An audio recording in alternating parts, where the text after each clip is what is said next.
Yeah, I mean, I see it a ton. I do some coaching through a group I have called Elite Planner, and a lot of it is like VIP day type drill down into your stuff and give you kind of troubleshooting stuff. And categorically, it's a problem with everybody. Yeah, your intake sucks, or it's a lackluster effort at intake, or there's no call to action in their sales meeting. It's, well, this is what it looks like. Let me know when we want to move forward, and then they just like send an invoice.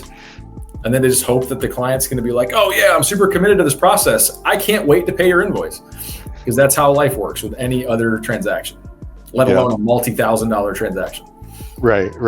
But like internally, we do sales meetings every single week, retraining. We're going to increase that to daily, because we really need, reps and role playing and all this kind of stuff. And but we use attorneys. So I mean, we've done almost 5 million on the back of attorneys. Oh, so it's all your consoles are attorneys. Mm-hmm. Wow.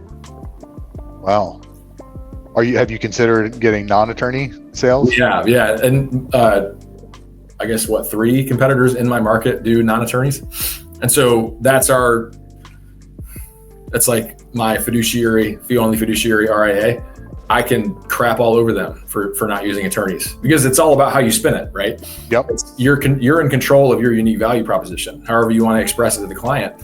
But as long as you frame it as valuable to them, I can very easily say, well, you're going to actually meet with an attorney at your first meeting, and they're going to be able to give you legal advice, and it's going to, it's an hour, all this kind of stuff. But we're still closing 65% with attorneys. And so, part of that is a fee screen, right? We're increasing the opportunity for conversions, for excluding people who are going to price disqualify themselves. But even when we remove the fee screen, it's still 50-60%. So it's not, we don't have attorneys that do all things.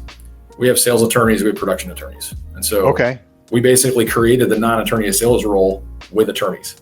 Yeah. How did you hire the attorney sales reps? Were they hired as sales reps? Like, this is what you're going to do? Yeah. Okay. And there's a lot of people who just want to do that. Really? Yeah. Think about it. Have you drafted an estate plan? Myself? Yeah. No. Like, even done the data entry, like just put the stuff in and run through it? I mean, no, I haven't. Try it out. It sucks. It's super boring. Nobody wants to do it.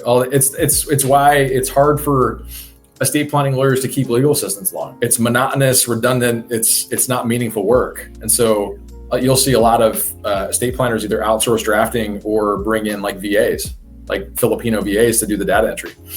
But the skill set of a high quality drafting attorney is almost entirely inconsistent with somebody who's good at sales, and vice versa. Like, somebody who's good at sales usually isn't like a amazing legal drafter.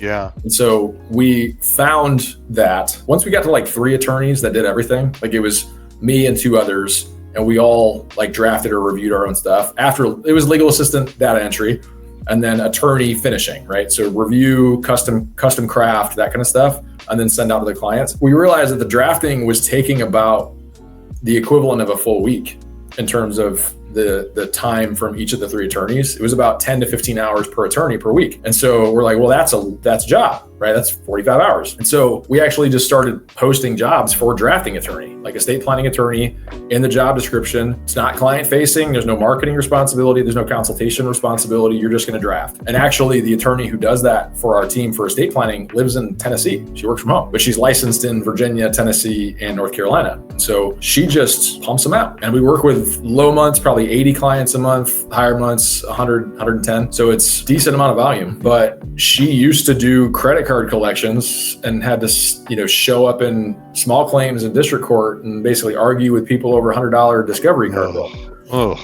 And so now, and she's also introverted. And so that was the worst job you could ever ask for if you're an introvert, standing up in front of everybody and like pleading your case of why this credit card should be reduced to a judgment.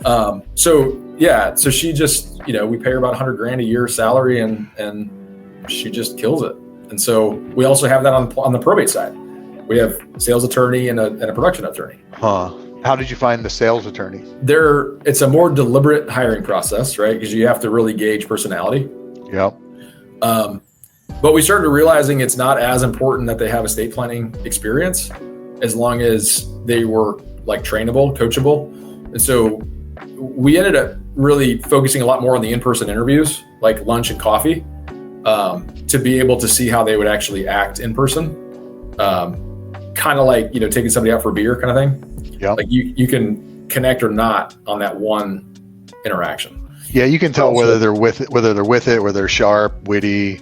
Well, you also want to gauge not just their interaction with you, because of course they're going to put their best face on for you, but like, how are they walking through the parking lot? Are they like smiling at people? Are they saying, "Hey, good morning"? That kind of. How are they talking to the cashier at the counter? That kind of stuff. I waited tables growing up. It's probably the most impactful professional experience of my life in terms of getting me to where I am today, because it forced emotional intelligence and that sort of sales underbelly to be developed. Like, to be able to put your best face on with some elderly woman who's doing a split plate and complaining about the cook of her steak and, could never be happy. You still have to be super like, "Oh yeah, no problem. I'll be right back with it. I'll let the chef know," all this kind of stuff. And so it was that